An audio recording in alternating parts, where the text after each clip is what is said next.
Hey, thanks for watching this episode and following the podcast. Before this episode begins with the featured guest, Adam Schumaker, I wanted to bring something up that we didn't get to talk about, which I think is really useful and important for the new music community. Adam has been conducting this survey to collect information about musicians' incomes as a way to make it transparent to all of us so we know how much we should be charging and what we could expect to hopefully earn. And so I'm putting in the description of the video a link to the survey. And just to give you the first paragraph of the survey reads, "This is a survey designed to collect the recent financial earnings, job statuses, stories, and experiences of musicians and artists with portfolio careers comprised of many different jobs. This survey will turn into possible articles and monographs about the personal finances and earnings of working musicians to benefit the music entrepreneurship educational community."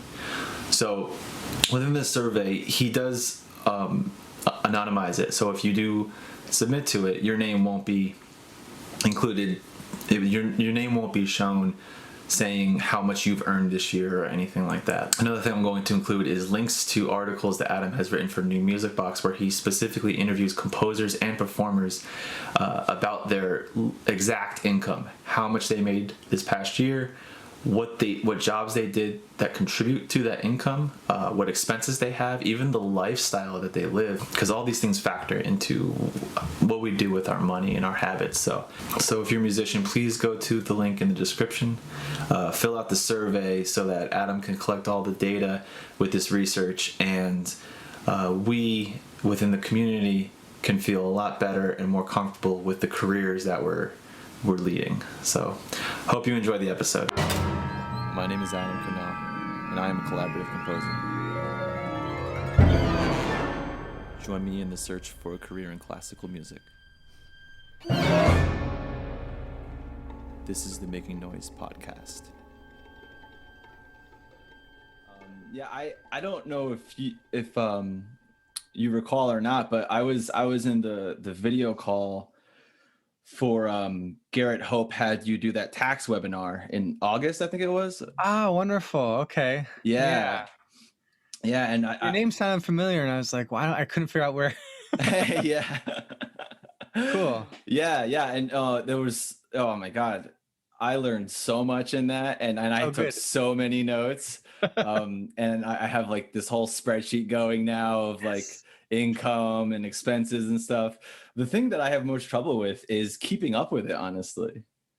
It's hard. Actually, honestly, so like I run just at home, I run 3 budgets, the family budget, my wife's work budget, which she works from home, runs her own small business. And then my music budget, which has lately been pretty quiet. Right. But like every morning I get up and I do a little bit, like just enter in a few things, check a few accounts every morning. And it's, it's a lot. It's a lot at times, but I always feel ready for financial things now that's my behavior after 10 years of trying different things. So yeah. But it's hard to keep up. And part of it's kind of developing, like, what am I good at doing? Like what's good for my patterns of behavior, and trying to lean into those. Yeah. Well, that's a good way to put it, because, and I know for me, like I'm one of those people where it's like, I'm afraid to look at my account and see what's in it and what has gone out, and like, or how much has gone out into what. Yeah. And then you're like, oh my God, I spend money on all this crap. Like, and, that was the biggest part, I think, when my wife and I started trying to figure out how to budget between us. Like we were terrible at it. And part of it was like, we weren't looking at everything together.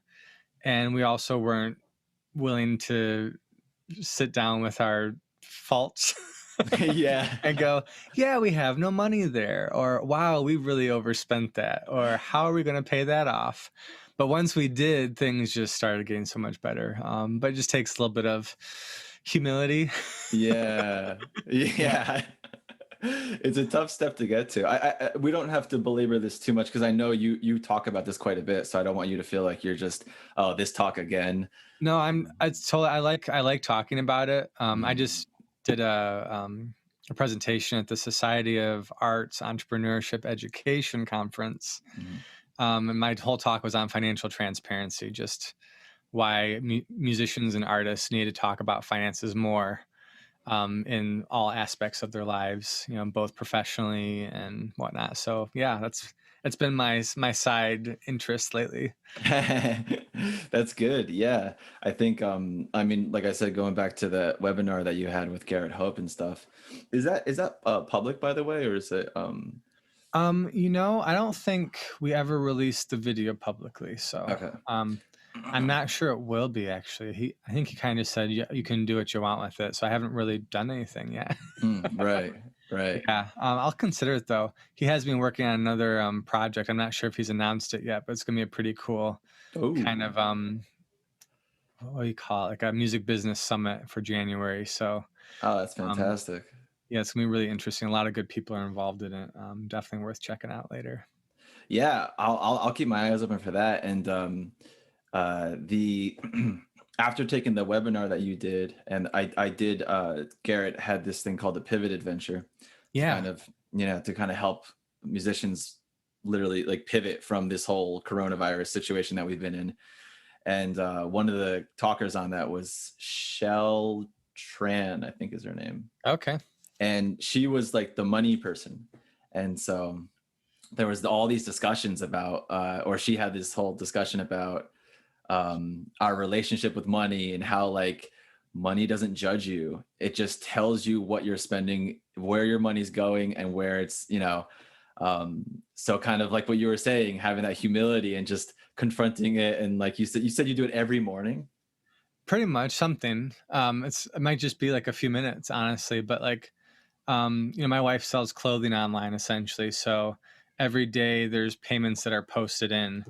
And so like that's encouraging because it's revenue. So Right. I always put that in first because the spreadsheet I made for her basically churns out revenue. She's always putting in the expenses because she's buying and paying for things constantly. Mhm. And so I put the revenue in just to kind of make it easy. And then the bottom line churns out a kind of percent profit that we're always aiming for. It changes because it's retail. Mhm. But we always try to make sure that we're kind of within this window of actually making money, instead of the alternative. So, Yeah. so it's kind of a daily adventure. You throw in a chunk of change there and you have these expenses and that percent profit constantly changes. So, Right, yeah. right. I So think it's fair to say that you don't want to pursue the alternative. well, exactly. Like, And sometimes, there have been months where like we've gotten to like barely make any money, but we can see why because of the previous month. So it's informative and just the patterns of the business and whatnot. So, right, right. Yeah, that's but yeah, fantastic. the money thing is just like you said, it's money is not a bad thing. We just have really negative connotations towards it because of most of us don't have enough. Yeah. Or we've been at times where we don't have enough, or all the other things that go along with what money means in our society. It's complicated. Right, Yeah. right. Especially like the whole materialistic view of like this person has that Tesla, I want a Tesla, Yeah. like that sort of thing. But Yeah. Yeah. yeah, one of the things that I wanted to bring up was how you contacted me to be on the podcast and stuff. I love the way that you initiated it, and I was hoping that you can maybe talk a little bit about that. Sure. Yeah. So, I'll give you the long story, I guess. Please, yeah. It's kind of two stories in one. So, with the release of the album that Some Assembler Required produced and recorded, I had a piece on it, and they sent me the tracks in the summer, and I was like, wow, this is like really good. Like I didn't know what to expect. Like I liked them as musicians and I thought they did a great job with everything they were doing, but you never know like what your piece is going to sound like once you've kind of been hands off of it for like a year or more. And I listened to my piece and I was like, can I hear the rest of the tracks? And I listened to the whole album. I'm like, this is a really cool album. And I was starting to quiz them about like distribution, what their plans were, because in the back of my mind, I had been toying with the idea of launching a kind of label collective, to where basically a record label that would just help with the digital distribution of new music projects, or projects that somewhat fit into that new music category. Um, And so I was kind of just curious to what they were doing, and they didn't have as many plans as I thought, because they were pretty new to it. It's their first debut album. So I just said, hey, I don't know much about this, honestly, but I'd be willing to start a little label to help you with the album. And so we agreed to work together. I created a small label that's just very bare bones. And so part of that, out of that whole process of learning about just the distribution side is, well, what else can we do to publicize it? And one kind of entrepreneurial tactic I've seen over the years. I also teach arts entrepreneurship, which is the second half of the story. But the tactic of just creating a voice and talking to other people, collaborating on media, on conversations like this podcast. You're like, you are creating a voice for yourself as a podcaster, but also as a composer by talking about new music stuff, right? It all ties together with our career paths and how we, get our name out there. I like it because it's very collaborative and it's fun. It's not hard. It just takes some time. And so I was just looking for podcasts that would be places I could talk about the album, honestly. Right. And if anything else comes up, cool, it's all kind of mixed together in these multifaceted careers. And so that was really where it stemmed from, is like where, what albums or what podcasts are out there that would talk to me. I had a bunch of other emails out, and I saw yours and I saw Megan on there. I know Megan. I was like, well, that was a cool podcast. I like the YouTube version of it too. Which is where I saw it and haven't seen anywhere else. But yeah, the YouTube was cool. And I thought, well, that'd be fun. Maybe he'll want to talk to me. So here we are. I love that. I oh my God, there's so much in there that like the whole entrepreneurial spirit and how you were like, I want, let me see how they're distributing this. Oh, they haven't figured out a model yet. Let me try to figure one out. Like that's can you talk a little bit about that? Because I hear you saying that, and like the what do I say? Like the self-conscious side of me is like thinking like, I don't know how to do that. I don't think I can do that. Everyone else does it so well, like how do you approach those sort of things? Well, the things I've learned over the years, so it's interesting because I've been teaching arts entrepreneurship at Kalamazoo College for like 5 years now. And I kind of proposed and launched the class. And ironically, like there's a period in my life where I was just, 5 jobs at a time, all within varying degrees of music, right? I'm full-time. I've been full-time for like 10 years now, with the Gilmore Keyboard Festival, and I love it. I also teach part-time and I still freelance, right? So there's still parts of my life that have that entrepreneurial spirit. But well, where was I going with that? I lost it for a second. Oh yeah, the label, like, just creating things. And the way I've seen people do this, they don't really always know what they're doing. I think being in higher education, the one thing that you get out of a degree is you learn to learn. And if you don't learn how to learn, then what are you doing, right? But it's just that asking the right questions, talking to the right people to figure out what you need to do. And it's not always clear, like especially in the music world, there's not always the linear path of how to do something, which is both comforting but also scary, right? Because there's not always great examples out there or examples that you can figure out. So the label is just, it's been seen like, well, at first I thought I'd really like to do a composer collective where you find like friends that have similar aesthetics, kind of like the Bang on the Can trio, but I'm like, there's just not like my point of the life. My lights just went on down here. There's just not a point of my life where I can do that with, working full time, raising kids, stuff like that. And so I might be interrupted by a child, by the way. Just warning you. No worries. This is the Making Noise podcast, yeah. so it's like making noise. We did. Yeah. We do around here. So this idea of converting what would be a collective into like a label that actually does something and provides a service was really encouraging to me, and somewhat self-conscious because like this album obviously has a piece of my own music on it, so I'd want to promote it for my own composer life. but then I really like the album, so I believe in the product itself and the group that did it. I really like their work. And I thought a label would be a great service to people like me or people working in the new music world that didn't have an easy means to distribute something because of just basic costs or time or expertise. And so, like, one thing we learned pretty quickly is that there's not money in, in streaming royalties, which we all knew, or just making labels in general. And so I had to think of, well, what can I do to streamline the cost of that too, just to make it something that could be small growth over time, to where we consciously, don't spend a lot of money, but try to build it slowly with the funds that we have. And so it's collaborative in the sense that even though it's just me right now, I'm collaborating with the artists or the people that are producing the work, and working together to promote it. I can provide certain things with what I've learned and what I know, and the few things that I've already paid for that are covering themselves. So yeah, 1 second. Sure, yeah. Hey, babes. I need that TV off, please.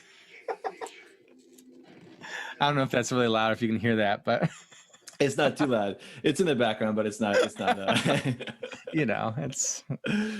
family life. It's Last night we had a board meeting, and my 2-year-old just sitting in my lap with a sucker that he found somewhere, just watching the board meeting with me. That's one of the things about these Zoom meetings I think are fantastic, is like the professional barrier is kind of broken, And yeah, I love it though. I mean, exactly. To me, it's encouraging, because I felt like the old mentality is like, leave your kids and family out of it unless it's like an event that you're bringing your wife or partner to, right? And now I'm just like, we all have different home situations, and it's all mixed in, and it's messy, and it's like, yeah, thanks. It's so funny. I mean, there's like I don't know if you've seen, there's bloopers out there of news anchors with like their pets interrupting or something, or like there's some talking head interview with a politician, and then like you see their child run by in the background. Like, yeah, it's funny. So I don't know if I answered your question, but it was kind of born from this.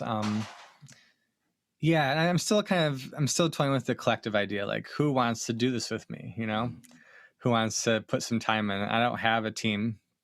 Some of the Required did a lot of work already for their album, and we've worked together to promote it gently, from what we can. It's not like a big operation yet, so the social media reach and all that stuff started like barely a month and a half before the album was released, so it's all pretty fresh still. Right. Okay. Yeah. Is this the Odd Red Collective? Is that what?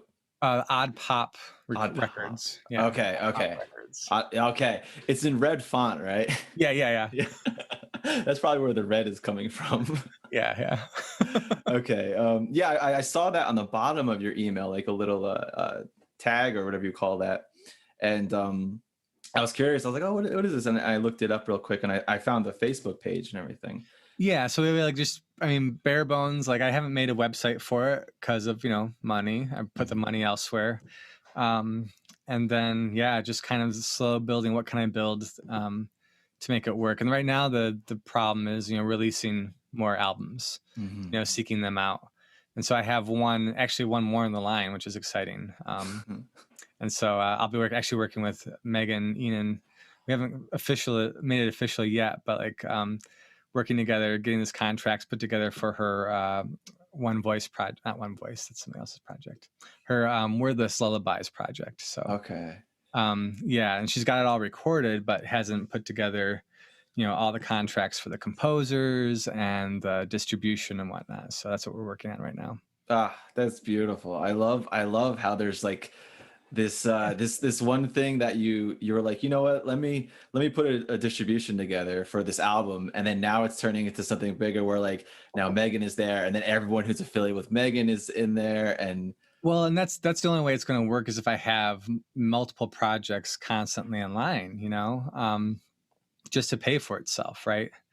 And so it's been interesting too, because now I find myself like listening to more artists and thinking, hey, that would be really cool. I would really enjoy putting something together with them. So I've reached out to a wide variety of people just to put little seeds in their mind about, if you're looking at doing an album, let me know, I will help. Right. Here's what I can help with, which isn't a whole lot, but So you're starting to have like is that a producer hat, would you say? I guess so. Yeah. Yeah. Um, yeah, it's more just kind of the back end, royalty licensing stuff. So yeah. It's interesting to hear all this, and that's why I was so curious about it, because uh like where we are, like with COVID and everything like that, and that's exactly why I started this podcast, and it was under the same sort of spirit for you with the label. Yeah. I've never started a podcast before. I didn't really know what I was doing. I researched a little bit, and I had this microphone already, and Yep. and so it's just been slowly, like, I first put it on YouTube. I'm hosting on my website. I just put it on Apple Podcasts, so it's like a slow sort of unfolding, Yeah. kind of like what you're saying, and I think what I'm learning from this process, and I would love to hear your thoughts on this, is when it comes to doing something new, like, you kind of just have to do it, but there has to be also some level of calculations to, like, Yeah. like, soften the blow, I guess, like. Yeah, I mean, definitely. Like, some people, well, when I teach entrepreneurship, a lot of people get caught up in, I need all these things to make it happen. But I'm like, no, you don't. You just need kind of an impetus, something to trigger the start, and then you can build from there. For the label, it was one album, right? That was already mostly paid for and recorded and sounding great, right? The group did so much work, that was the impetus. For other things, it's just like some of my students, they just need like one song to hop on a platform and release it, and then you grow from there, and you go, okay, it's here, how do I get it there? How do I make sure, if it, I always say to my students, if something's going to blow up, you want to make sure you have the basic level of royalty collection in place. So just making sure that you're on top of what you can there, and doing essentially what your business side will allow. I always say, don't spend money unless you have some money coming in, or it's just a little bit, right? So it's not like we're starting, big, enterprises here. It's Right. the slow growth model, a little bit at a time, tick it off, set up some systems, and keep moving forward. I like that. That makes me think of the opposite of that, like lottery winners. Like the whole thing where lottery winners are bankrupt after like a year or so because they didn't learn the behaviors to on how to handle that amount of money. Exactly. And so, like what you're saying, the exact opposite, like do it slowly so you can develop the skills, the understanding, create that basis with the all the royalties are in line. Yeah. That's great advice. I mean, it's the world we live in too. Like, you kind of have to make sure your basic needs are covered. Like, we're just speaking financially, right? Like, whatever job that is, doesn't really matter at the end of the day. Something that you can do that's good for your psyche, good for your health, or good enough, for your health to cover your bare needs. And then you can jump into, projects that might excel you into a freelance world or some other career path. But you kind of got to take care of yourself first, and then treat the side projects as side projects until they become more. It's interesting because I've seen people do that, where they kind of develop these side projects while they're working someplace, and then over time their load becomes so big on the side project that they have to go, okay, I can either say no to more things in the area that I want to be in, or I can quit my job and take the risk. And so there's like a tipping point, and just seeing that happen over time, like that slow growth period, is so important, just to be focused and persistent, but not destroying your life over it, Yeah.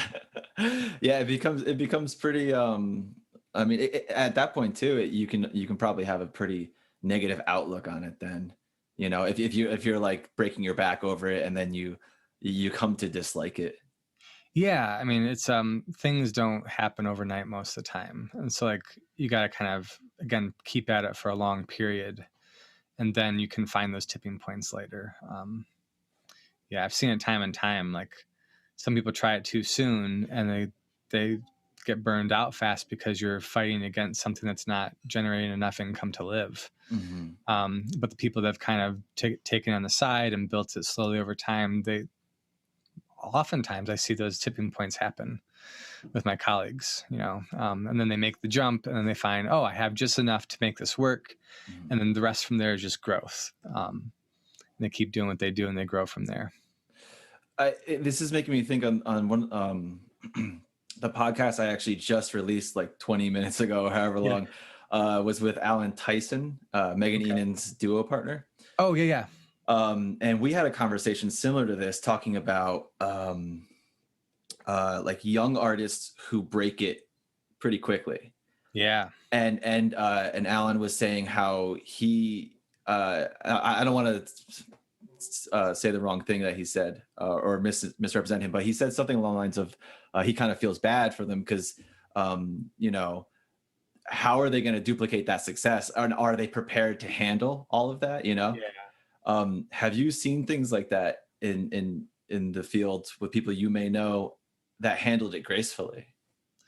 It's interesting because, my proximity to kind of young fame, I guess if you could call it that, is only through my work at the Gilmore. And you definitely see like these young artists come through, and some continue that performing career on the piano, and some choose wildly different paths. And some are actively grappling with, do they keep pushing or do they go some other direction? So I haven't seen a lot of the early stuff. Most of my experience with my colleagues, my friends, even my students I've taught, they kind of have the slow burn, the slow growth approach, to where they'll be just doing their thing, and all of a sudden, like I had one student at Kalamazoo College who wrote a whole album for his senior project. It was really good. And then he kind of like just disappeared in Chicago for a couple of years. I don't know what he was doing. Next time I checked in with him, like he was touring the world with a band called Whitney, and making music all over the place. I'm like, cool, but it didn't happen overnight, is my point. And so I see more of that slow build than I do the young fame experience. Right. I think it's a good thing. Yeah. Like you said, it's probably easier to handle with more maturity and less decisions. Well, I guess more knowledge and awareness happens over time as you approach that. And then most of the people I know aren't even like famous. It's just like they have decent, good careers, Right. I think that's the other thing, like that people think they need to be famous to make a living, but you don't, you just need a consistent, varied income career, Yeah, I imagine that social media certainly influences that a lot. The appearance of like Instagram influencers. Yeah. I don't even like that term, honestly. I understand it, but I just I don't know. It's I don't know. It kind of misconstrues like what the rest of the world actually does. Right, exactly. Yeah. Or how people that are fairly normal achieve, moderate stability. Yeah. That. Yeah. It's one thing where with my business coach, we've talked about that sort of stuff and how people who use these platforms to start their career, the biggest issue is if that platform's gone tomorrow, what happens? Exactly. And, I mean, obviously there's things to put in place like Patreon and whatnot, but then again, you're also still relying on Patreon. It's a weird balance, I guess. I don't know. I mean, I don't know. I'm not even gonna pretend like I know the answer to these things, but Yeah, I think for the social media side of things, just not to get too caught up in all the stats, there's so much more to building actual relationships than just good socials. I see a lot of my a lot of my college students get caught up in the social media side of it. It's like, well, I need more likes or more this, or I need to buy ads even. I'm like, no, try working with the people you know first and build from there. And I think you can build more real, natural connections. You'll find that, you won't be reliant on the fickle social media trends, Right. So yeah, that's great advice. I mean, and especially because it's strengthening the community too. exactly. Yeah. but I mean, social media is part of our reality, right? Mm-hmm. It's kind of important to have, but it's not, I guess it's not the end all. Yeah. It's like, have you seen the documentary, The Social Dilemma?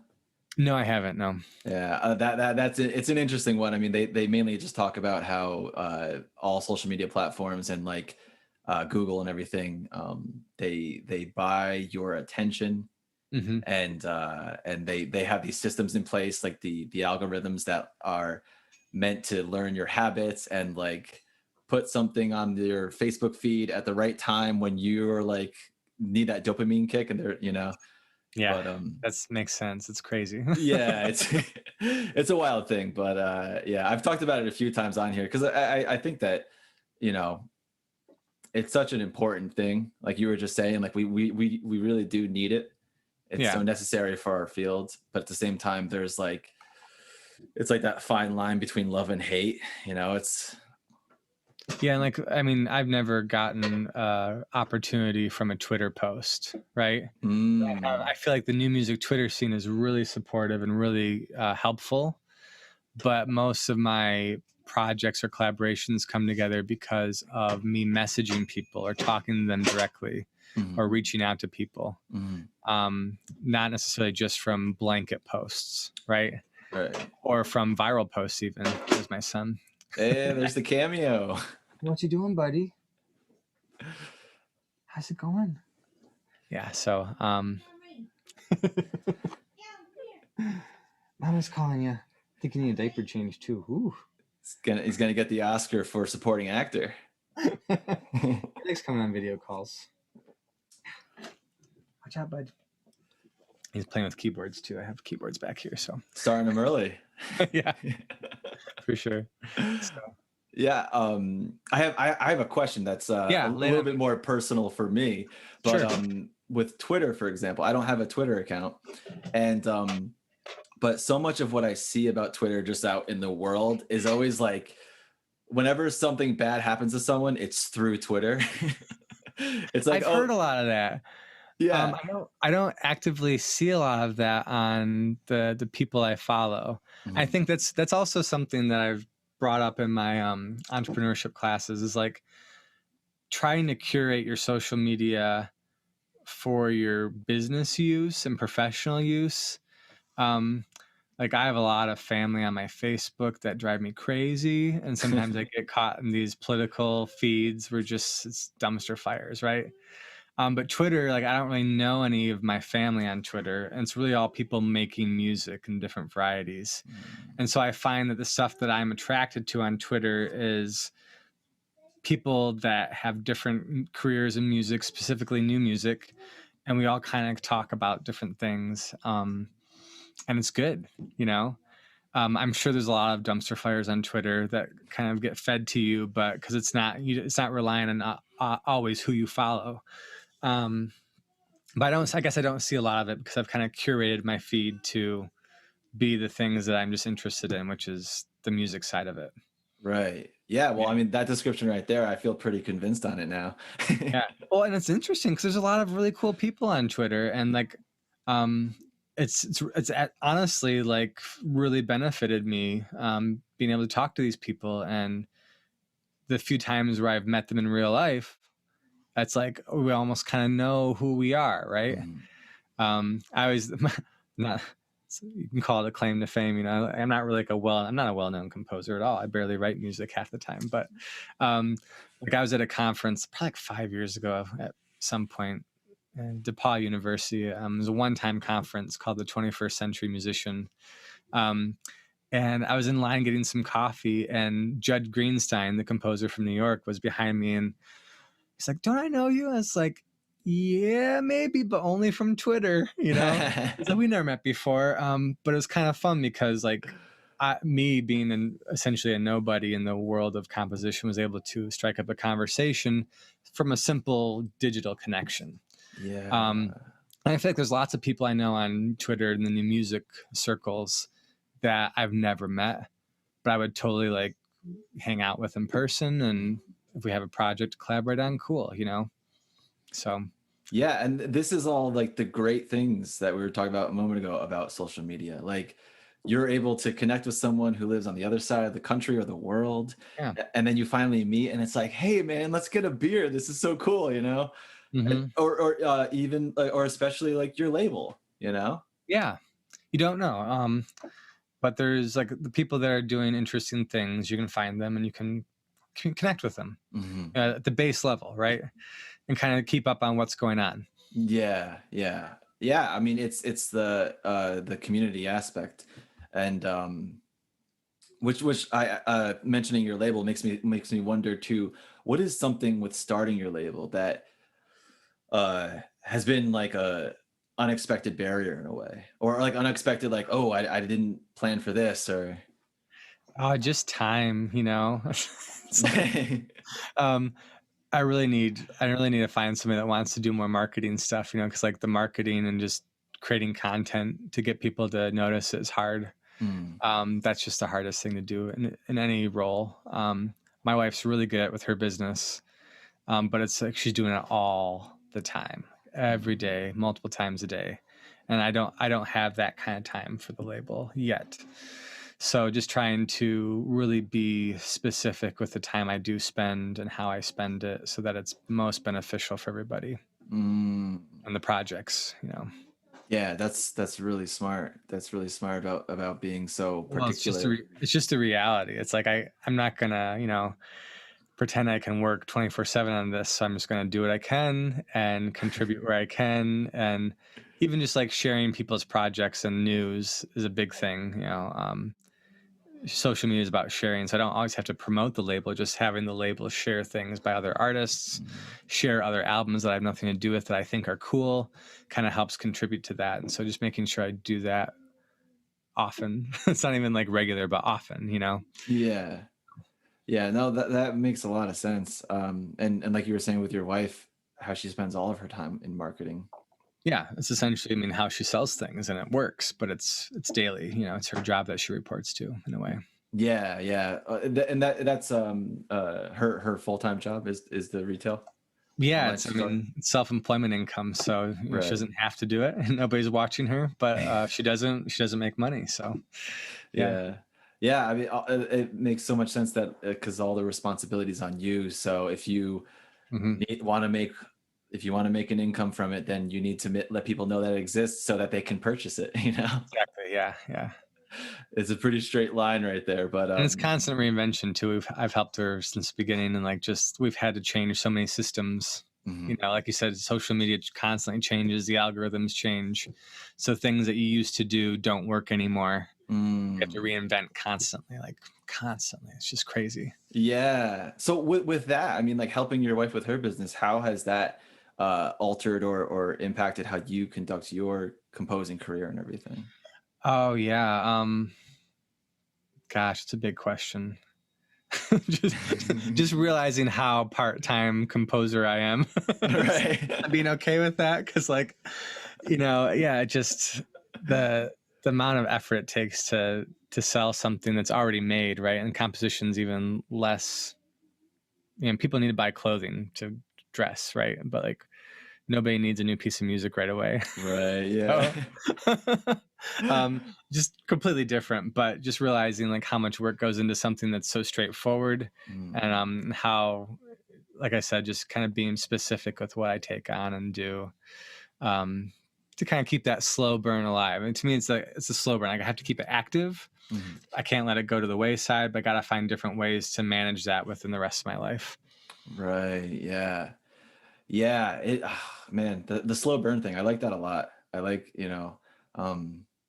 it's definitely, it's hard. I know, because like coming from my, speaking from my personal experience, it's like it's hard to think about the long-term effects when you're in the middle of it, you Yeah. know? And it's like that whole looking at the trees but not the forest, you know. Yeah, it's hard. And it's I'm not a brilliant strategist with this stuff, but just trying to keep. I think persistence, kind of like just unadulterated persistence. You know, just coming at it nonstop, but at the level that you can. You know, Yeah. everybody has different levels. Some people can do a lot. Some people can't. But if you can stay consistent and persistent with it, I think most people will find a place for themselves in some capacity. I like that. That totally leaves room for the person, like the artist themselves, like just who they are to grow and develop into the career that they want. Yeah, and it's a mix. It's a mix between what's available, opportunity in front of you, making opportunity. Yeah, it's all so complicated. It is, but like what you were saying before with networking and like how you started your label, and then Megan, and so then that's happening, and the people she knows, they're a part of it, and yeah, the networking is huge. I can't get behind that enough. Just like even going back to like the Some Assembly Required album, like I didn't even think I'd have, like, I don't have an album of new music myself. I have dreams of putting together an album of songs. I have like probably a couple albums worth of songs I've never recorded. I just haven't had time. I have 3 kids, a full-time job and a half. And it's just not something I can always get to, especially with the few projects I have in the composing world. But like the networking has been surprising, because just like tracing like how I started with this album, I was probably like 2015. I had a song cycle I wanted to write. I ended up writing it for a group called What Is Noise. And the pianist from What Is Noise is Cholong Park, and she's the pianist for Some Assembly Required. And I basically wrote a grant to get What Is Noise to perform my piece in Kalamazoo. We recorded it. We recorded a video of the performance, had a concert, and that's kind of where it stayed. But then that experience led to a collaboration with Cholong's other group, right? They asked me to write a piece that they were going to perform multiple times. They premiered it in Boston, and then the kind of the agreement was they'd put it on an album. And here we are, a couple years down the road, like 5 years from that initial project that I started and brought people on to collaborate with. I'm getting the reciprocal collaborations, and now I'm on a project with the trombonist of Some Assembly Required, writing a piece for a premiere at the International Trombone Journal, something like that. I don't even know. It just came about. He applied for it and they approved it, and so now I'm writing a piece for July, for trombone or alto trombone actually. So like those little connection points are kind of what make this industry move, and giving, receiving is all part of it. So I love that you just went through that whole process, because that was actually something I was going to ask was how did it come, how did it, in regards to networking, like with Some Assembly Required, how did that whole relationship start? And like, and it's cool because, I actually take some of my own projects and map them out for my class, and just to show like the weird pathways that things take, because you never know what's going to happen. And the people that do this a lot, like they might have 10 to 20 of these little weird networks happening at once, right? That lead them into new projects or new experiences or new jobs even. So like, you don't know what the chain of events is going to be, but you put yourself out there, you bring people on to work with you. You try and make it both ways, right? I always try to have projects created where I, collaborate with people too, to bring them on, to pay them. I've done a lot of that. And so it kind of, I think it makes a relationship feel better than somebody who wants to bring you on and have you be part of something. Yeah. Oh my God. It just works out that way. That's fantastic. Yeah. I love all of that. Like, to what degree were you involved with the making of the album with Some Assembly Required? Barely at all. That's the crazy thing. Like, I wrote the piece, they premiered it, and I got a kind of just a quick little phone audio recording of the premiere. And I was like, oh, that was really fun. Not a recording worth putting on an album. And then they got the album together and they told me they were recording it. They had a couple questions when they were in the studio. And I didn't hear anything for a while, and they had a Kickstarter for it that they set up. Like, I really didn't do anything, honestly, other than write the piece, which was kind of new for me, and it felt pretty good. I'm usually doing a lot of the back end stuff for my own projects, but they did all this work, and I helped with their Kickstarter. Hey, Luna, I'm on an interview, okay? It's my daughter. Oh, Second cameo of the day. Woo! I love the headband or whatever that is. It's a ribbon. She's a fashionista, so Oh, yeah, stylish. 5 and fashionista. And so what was I saying with that? Yeah, so they did all this work to produce this great album for their own ensemble. And I kind of jumped in at the tail end and said, okay, let me see how I can help, you know? We kind of worked through some things and here we are. How cool is that you just got to write the piece and be like, I'll just relax until you're ready. Yeah. And then once the label started, I'm like, oh God, so much. I'm reading articles about this and that and doing distributions and still learning, but yeah, that's been fun. So now you're the one with the shovel digging and like, all right, I got to put this fence together now. Like, yeah. And that's part of it, you know, it's part of it. And it feels good to work with people that are in it for the art and for the relationships. We're all doing the best we can with our own jobs and time. So totally. Yeah. I was curious, you're at Western Michigan, right? So I did teach there for a while. I haven't taught there since it's been a while, 2015, 2016. Okay. Yeah. But I know a lot of people there. I went to school there for my master's, taught part-time there, a lot of classes, and slowly phased out of it. Gotcha. Yeah. Okay. Yeah. I wasn't sure if you were affiliated with anyone at Splice or anything like that. No, but I know Chris Biggs and those composers, and I keep up with what they're doing. So it's I've been to one of their in-person festivals at Western. So right. Yeah. I know they have the Institute and the festival. I can never remember which one is which, but I know one happens in the summer, one happens, I think, in the winter or something. They've kind of been changing things. I've seen them broadcasting from different places under the Splice name. So I know like the winter's typically concerts and the institutes in the summer. So right, good stuff. Yeah. No, I did my grad work at Bowling Green. So I studied with Eleni Lilios. Yes. Yeah. Okay. I read that just recently. So yeah. So I never was involved with Splice or went to it. I wanted to, but I was just kind of curious about that. I had Robin Meeksons on. She's a flute player and she's affiliated with Splice. But yeah, where in Michigan are you located? Yeah, we're in Kalamazoo, Michigan. Oh yeah, it's the southwest part of the state, hour south of Grand Rapids, a couple hours from Chicago, so not too far from you. Yeah. I've been through the area before. I've never actually stopped by or anything, but my buddy who I went to grad school with, Nathan Herring, went to Nathan. Yeah, I think he was in one of my theory classes at one point, but he's been busy. Yeah. Oh yeah. Did he have the big beard at the time or? No, I don't think so.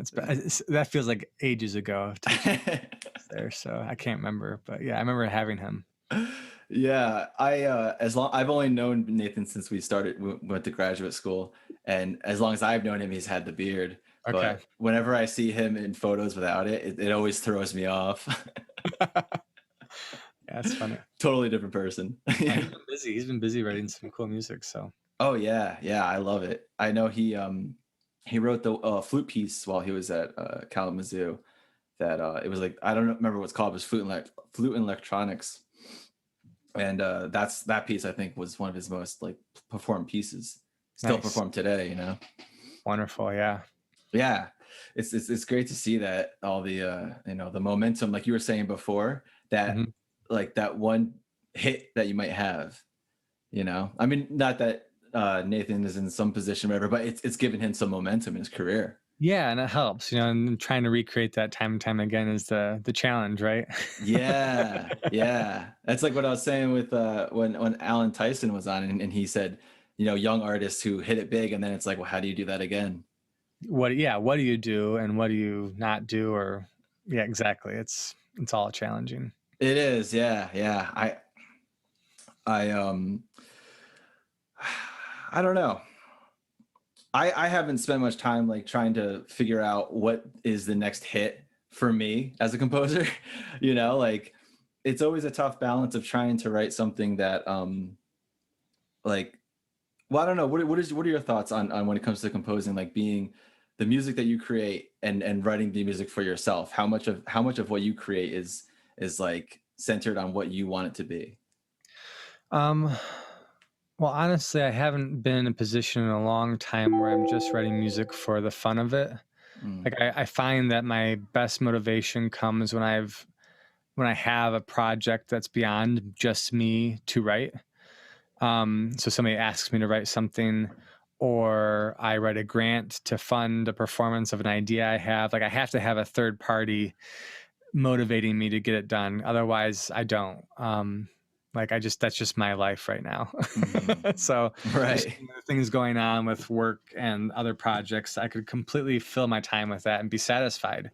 So I try to create these little moments of opportunities where I'm, or be receptive to them when they happen, to take on new composing ideas.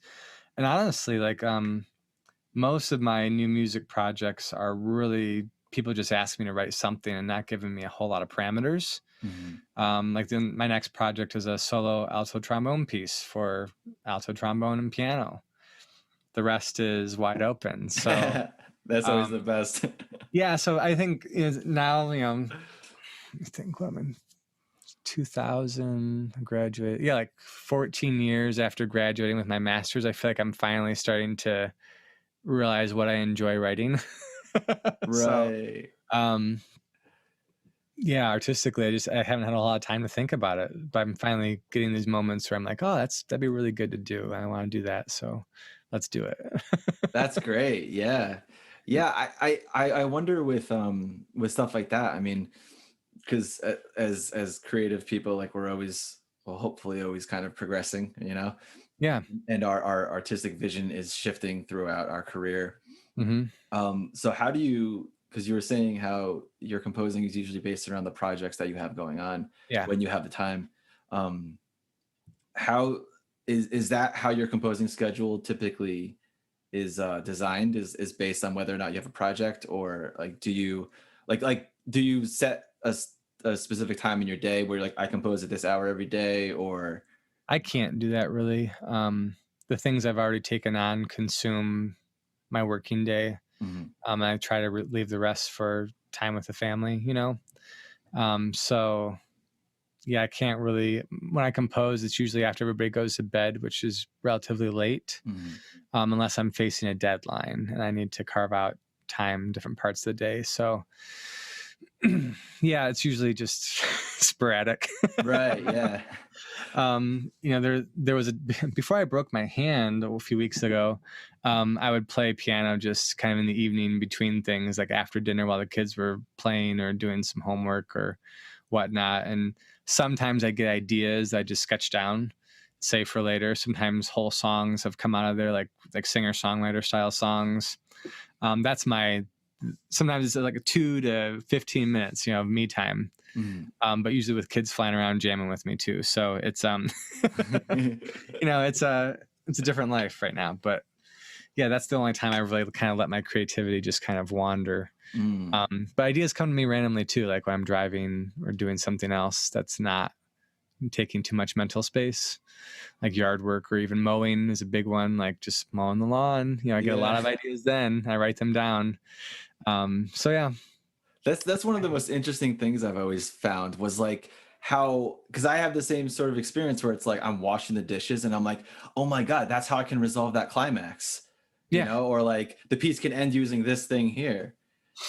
Yeah, when you turn your brain off because you're doing something with your hands, I feel like it opens up a lot of space. Even just like when I'm hanging out with my kids, like I make up songs and pretend I can beatbox a lot. And even those like playful kid interactions, like sometimes lead me down paths to go, oh, that'd be kind of fun to do. That'd be a wild project to pursue. I think, there could be something there. I watched an interview recently with Augusta Reed Thomas, and yeah, she was saying how her process usually begins with like scatting when it comes to composing. Yeah. Like she'll sit there and, is huge. Yeah, just kind of like stupid up, bop, bop, bop, like, and then like taking whatever that little thing is and then turning it into a macrocosm, and like what's the like. Yep. I just think it's so interesting to learn about other composers' process and like how they how their creative mind works and like how they carve out time for creativity, and when they do, like what's the, you know, it's like for me, I usually have to do it first thing in the morning, like right when I wake up, before breakfast, before everything. Yeah. Because it's harder for me to come to it as the day goes on, honestly. No, yeah. I mean, I secretly wish I could do that. I think one day I will do that. I'm not sure when it's going to be, but not right now. Yeah. But one day I might do that. But yeah, right now I have to like kind of wake up at night and drink some more coffee, and if I'm Get going to do to a project, just get to it, you know? Yeah. So it happens. So Yeah, I love that. I love that you're like you make it work with however you have to. yeah. You Yeah. know? I think that's sort of like how I operate with doing it first thing in the morning. Because if I wake up later than like, I don't know, 8:30, 9 o'clock, I still have trouble composing. Oh yeah. Yeah, like I have to wake up at like 5:30 or 6, do it for like 2.5 hours straight, and then I'm like, all right, did it. A lot of people do that. It's a really good creative time, you know? Yeah, yeah. That's what I think part of it is for me, is it's like the world is silent so I can be, you know, and I think it's a similar thing doing it late at night, because Yeah, that's it. Yeah. It's like I don't have to think about what everybody else might need, because they're all in bed. So yeah. it works. It's essentially like for your family, that's the safest place for them. Yeah, you know, yeah, it works out. They're comfortable sleeping in bed, and that allows you the freedom to be like, okay, I can lower my guard Yeah, and just like unleash my creative energy. yeah, it works out. So That's great. I love that. That gives me a lot to kind of like think about and look forward to. You know, when I have a family and stuff, and like, yeah, and like everybody's families are different too. Like my kids have notoriously never slept before the age of 2 for a whole night. oh So yeah, like you're constantly in just, I mean, we're used to being tired. So, and like my wife and I are naturally night owls. So like Mm. me staying up late, like it's like 12 to 3 we're talking, not like, you know, 9 p.m. Like my kids are still awake at 9 p.m., you know, they're still jamming. So they're still going. But yeah, it's just different for everybody. You kind of got to figure out what you can make work in your lifestyle. Right. Well, I'm curious about this, and like you can deflect this question if you want. Sure. But because for me, sleep has always been an issue.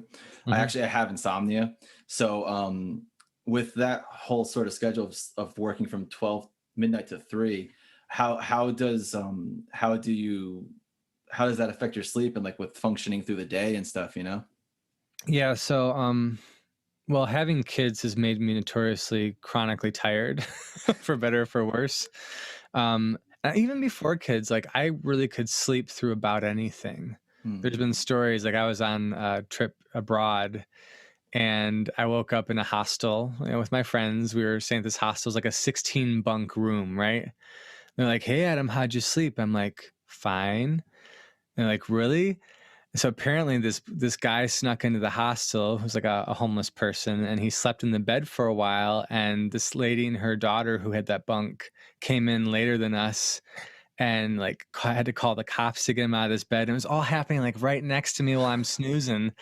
And like and they're just all cracking up at me like, how'd you sleep through that? Like all the lights are on, the police were in, like I don't know. So like that's my superpower. I can sleep. Sometimes I find like if I go to bed too early, my brain's just awake. Mm. Maybe that's what, you know, insomniacs experience. I'm not really sure. So I find like if I push my bedtime a little bit, I'm just tired and I just conk right out. Like Right. and I wake up, you know, when everybody else wakes up. I'm like, okay, where's the coffee? I love that. That's a great superpower, Adam. I don't know if it's good or not, but yeah, it's what we got. Well, you definitely survived that hostile experience. Yeah, so like my ability to sleep has never really been I guess a thing for me, but I do notice lately, like if I go to bed too early, it's hard to fall asleep. So I've kind of built myself into this not necessarily healthy schedule, but so far so good, you know. Yeah. Well, no, that makes a lot of sense. I mean, because that's actually what I have to do often if I go to bed too early, or I don't want to say too early. If I go to bed when I'm not sleepy, Yeah. you know, then I just lay there and ruminate. Yeah, I'm not a big schedule person. Like I have my working hours, but like sometimes we have, evening events and concerts, and it's like my schedule is never really consistent. So it's constantly flexing. If I'm not tired, I'll go do stuff, Yeah. I've also been really tired at like 10 p.m. or 11 p.m. So I'll go to bed then. And it usually ends up well when I listen to my body and just, go to bed, because I'm either fighting possibly getting sick or not, and I usually get enough sleep. I'm like, oh, I'm good now. That was a good call, Adam. Good job. Yeah. We're not always the best at listening to ourselves. Yeah.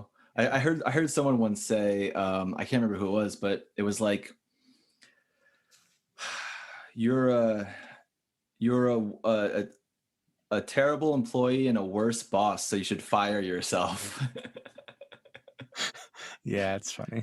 like to bring someone else on to control your life because you can't.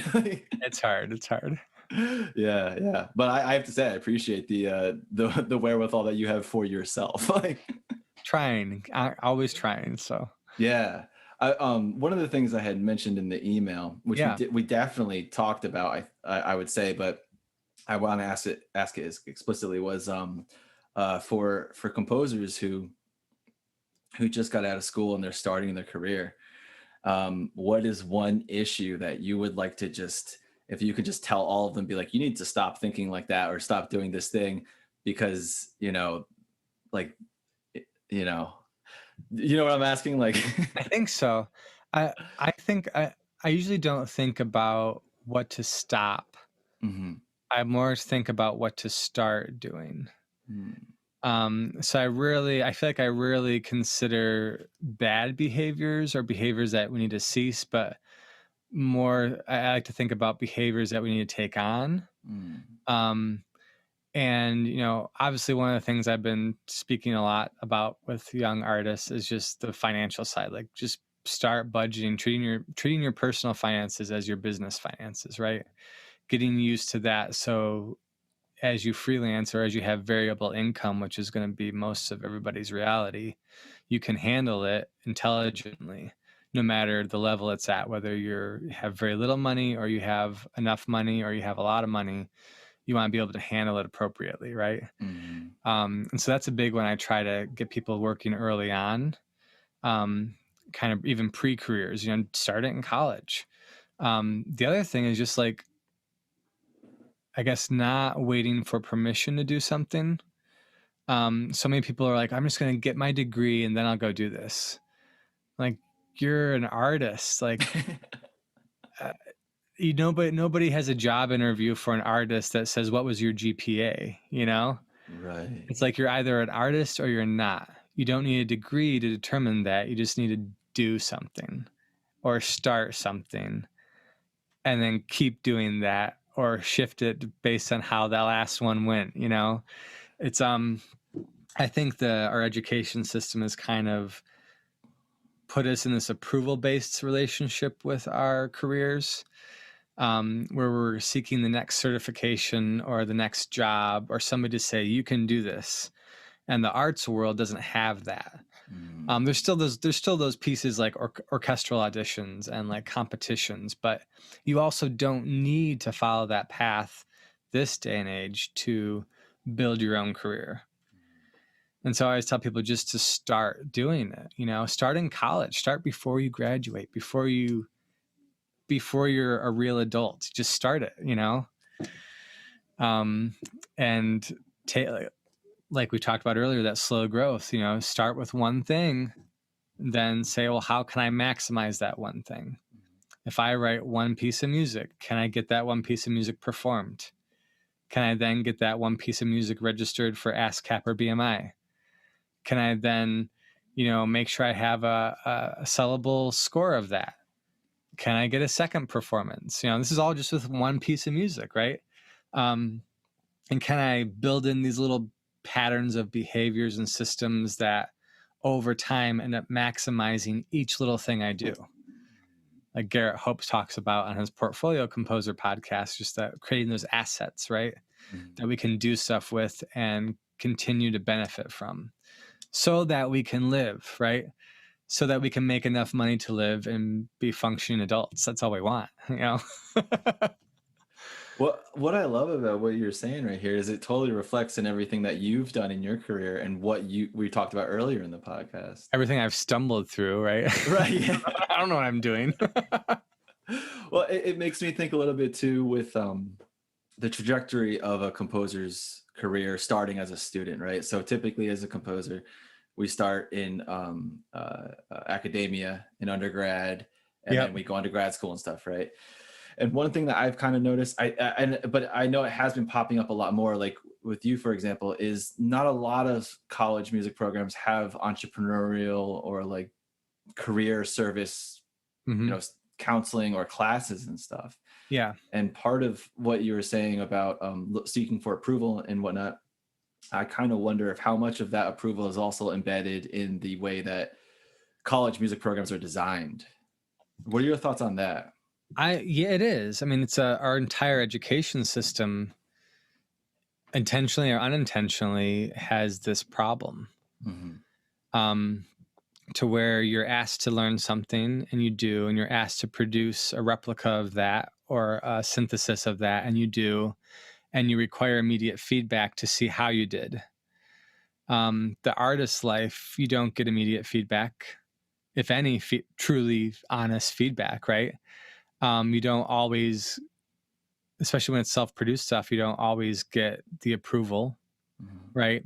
This is why like composer calls for scores and competitions are attractive, because if you get accepted, it's almost like you're validated. But the funny thing is, nobody needs that to have a successful career, right? That's totally true. What if you cut out the competition? I mean, still apply for them. I apply for them especially when they don't cost any money, or if it's a really good opportunity, and why not, but like, what if you just cut out the competition and you approach the people making music that are performing recitals and say, hey, can I write for you?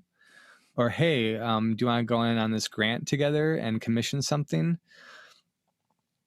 It's the same process. It's just you're in control, right? You're not waiting for somebody to say yes. And if you are, it's a shorter time frame. It's not a competition with a panel and months of reviews. So, I mean, the education system kind of, unfortunately, creates these environments where we're looking to get that grade. We're being guided through these learning steps, which are helpful for knowledge and for the sheer sake of learning, which I'll always agree with.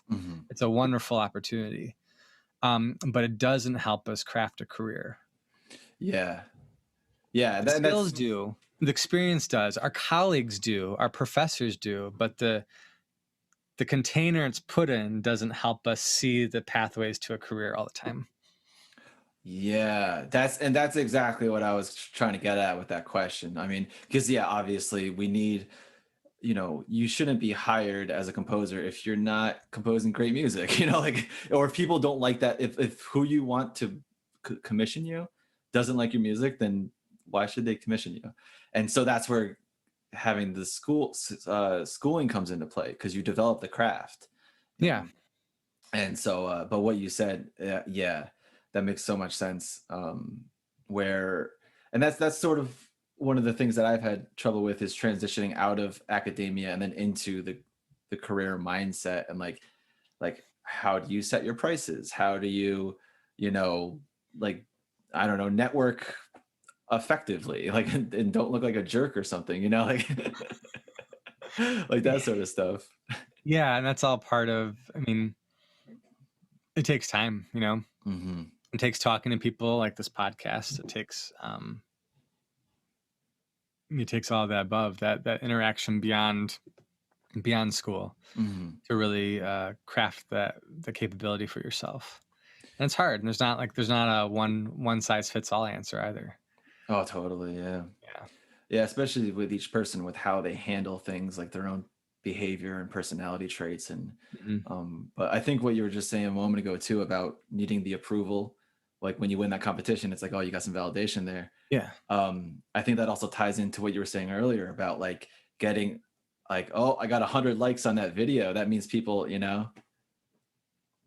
But at the end of the day, like, it doesn't always translate into a gig, or to a paid opportunity, or I think we can have more control of that if we pursue those ourselves, rather than relying on these metrics by which to gauge our success. But it's hard because you kind of have to let go of what does success mean. Yeah. Yeah. That's true. Or as I tell my students, the only success you can really measure against is yourself. Are you doing better than you did before? And if you're not, can you be? Or, it's not going to be like I'm always doing better too. You're not always going this way. It's kind of like, right? But that's the only success worth measuring. The rest of it is comparisons to see what people are doing, how they're doing it, and to learn from it, but not to give yourself worth or lack of worth, right? Looking at what people are doing, like they're going to be doing such different stuff. And you got to say, that's so cool what they're doing. Maybe that opportunity that they had is something I could replicate for myself, but not going, oh man, I suck because I didn't get that. Well, did you ask to get it? Did you seek that specific thing out? Did you submit your piece for the Pulitzer? I don't know.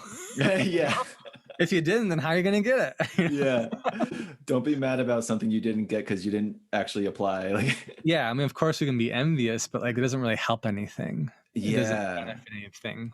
You should just be excited for them and learn from them, I've heard about with competitions, for example, where I don't know, let's say it was a piano competition and one judge is like, oh my God, the phrasing that they did in the right hand was just perfect. And then another judge is like, that's funny because I thought it was really clunky.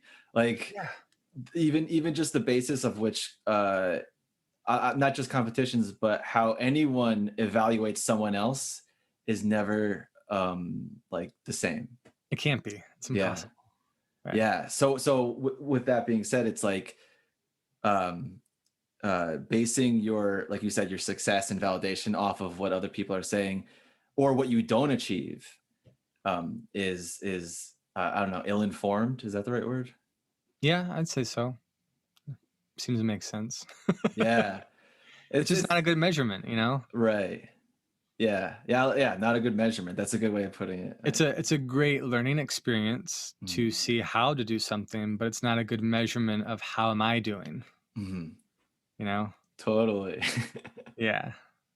That's taken a long time to realize myself. Yeah, this is going back to the whole in the trees, not the forest thing, right? Yeah. Yeah, it's hard. We have to fire ourselves, Adam. Exactly. Yeah. We're terrible CEOs. So what is there anything in particular that you would be interested in bringing up at all? Any sort of I want to make sure that we're covering topics and anything that you want to discuss, because we talked a little bit about the album. Yeah. Talked about some assembly required in your relationship to them. Do you want to talk about the piece at all? If you want me to. I mean, I like the questions. I like the little bit of entrepreneurial talk. I like the, I like financials got in there. It's kind of all what I've been doing. It's funny because I came on the podcast to talk about the album, but here we are talking about so many other things. Yeah, it's great. Nothing's wrong with that. But that's kind of how the new music industry is. It's just all these little micro collaborations and discussions. But I don't know. It's funny because it's just I really believe in this album that they put together. Personally, as a composer, I feel like it's one of my favorite pieces I've ever composed lately. And it's I'm not prolific at all. But when I was writing this piece, I felt like I kind of overcame an artistic roadblock that I was having. When the question was kind of what do I want to compose what do I want? What's my aesthetic in a way? And the piece I wrote is called Click Here, which is funny because I saw that on your website in your commissioning area. There's a little click here button. I was like, yes. And it was composed for the group plus. The group is trombone, horn, and piano. And they're part of their title is Some Assembly Required. So they add different performers to their lineup depending on where they're going. And so there's bassoon and clarinet added to this ensemble. So it's a really weird quintet. And everybody has a speaking part except for the pianist because Cholong didn't want to talk and play. which is fine, you know. But that was a funny thing too. Like, she's like, oh yeah, I'm not going to do that. I'm like, oh, so I'm gonna have to like redo these parts. She's like, yeah, okay, fine. But you know, all the performers say something or use text, which is usually just trash I found on the internet, kind of like the spammy language, you know, like click here. Not that that's always spammy, but just kind of what we're used to seeing. And some other funny spammy emails that I got in my accounts over the years. And so that's the text of the piece. And it's kind of like a post minimalist schizophrenic romp, you know. It's just like kind of where I'm at with like my attention span and 3 kids running around, all this work to do, is like it's not super focused. And so the piece jumps around a lot, but it ends up really, I feel like, working pretty well for it. So I was really excited just to have it on there. And it's kind of comical, you know. Yeah, no, it definitely is. Yeah, so I enjoy that, and I enjoy like it being such a different piece than the rest of the pieces on the album too. It's like, you know, you have Tyler Klein, Ian Weiss, Benjamin Whiting have these really uniquely different pieces, some electroacoustics in there.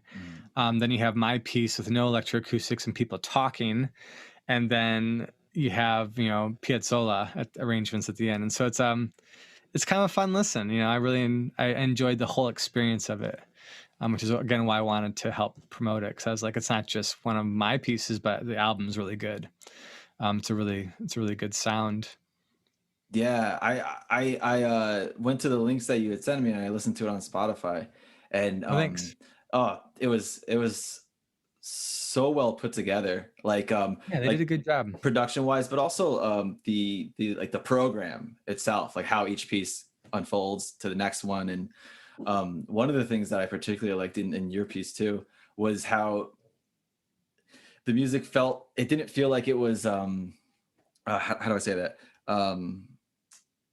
It was composed in a way where like it didn't feel like the music was I can't figure out how to say this. It's like you hear a piece, I'm a guitarist, so like you hear a piece for guitar and you're like, yeah, that's such a guitar piece. Yeah. You know, I didn't feel that with these pieces. Like it felt like if I was listening to it, I was like, wow, that sounds like that's a string part or something, you know? And Okay. and I mean that in a good way, like a compliment, you know? Yeah.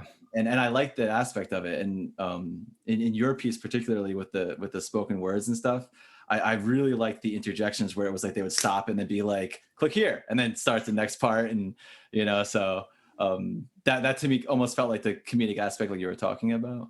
Yeah, thanks. Yeah. It was funny too, because I got to hear the Premiere recording, and like, you know, it wasn't a good recording because it was just kind of a home device, but like the audience was actually laughing, you know. I was like, I didn't even think about trying to make the audience laugh. I just thought it was funny to me, you know. Right. And so it felt good to kind of let go of what I thought I should compose, like, and just write something that I enjoyed.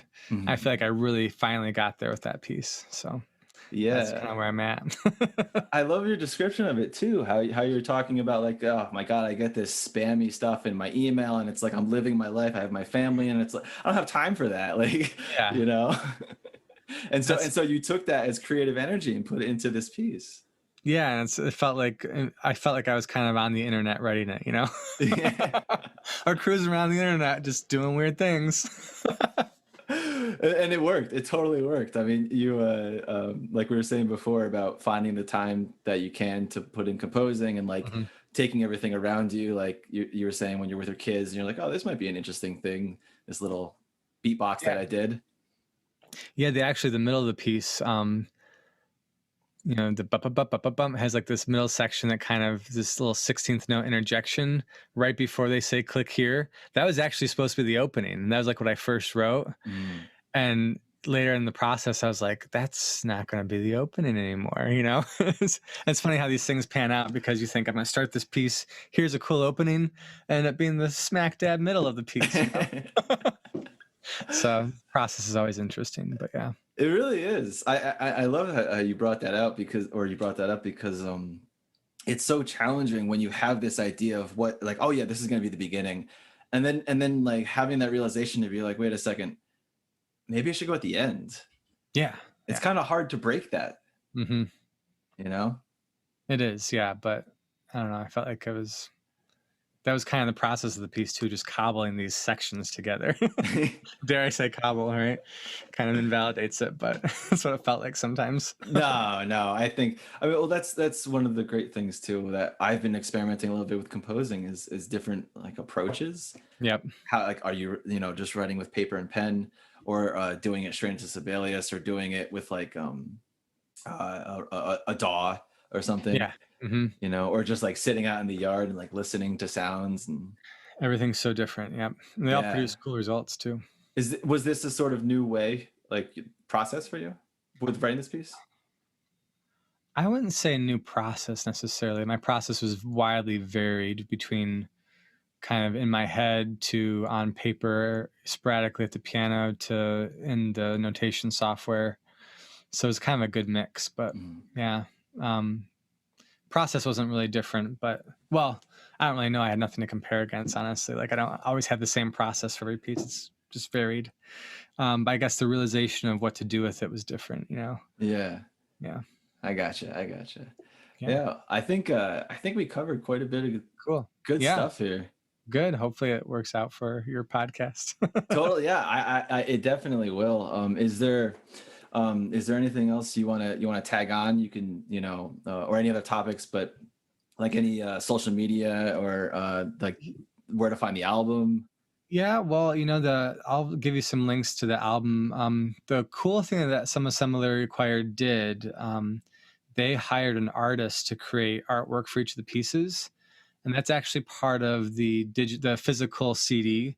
So they actually produced a physical CD for this, which you can buy on Bandcamp. So I'm old enough to where I like CDs, I guess. Me too. Yeah, and I like having something physical, even though I listen to a lot of digital platforms. But I really enjoyed the artwork behind it, and so the production of the CD booklet's gonna be really cool because of that specific artwork per piece. Like each new piece has a piece of artwork that goes with it. And so that'll be happening in the CD booklet itself. And so I think that's worth getting just for that. The artist, Will Borick, did a really great job with some of the pieces there. So he helped them design all the graphics for the album and the artwork for the pieces.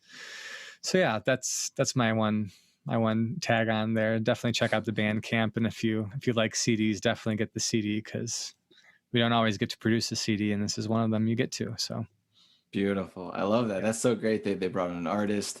Yeah. And, working with all these composers like yourself. Mm-hmm. Yeah. Congratulations on that. Thank you. It's been fun. Yeah. Really grateful to work with Some Assembly Required. They're a great team. It's a great album. I mean, I'm psyched on it. So yeah, everyone out there, buy it. There you go. Buy the album. And streaming everywhere too, so you can sample it. And I even made a YouTube video for click here. If you find my YouTube channel, it's on there. Is there a click here button for them to go to that? I should. I need to set that up somewhere, but yeah, my own social media has been lacking lately. But that's all right. I think you're doing great things. That's awesome. So, slow burn, right? Slow burn.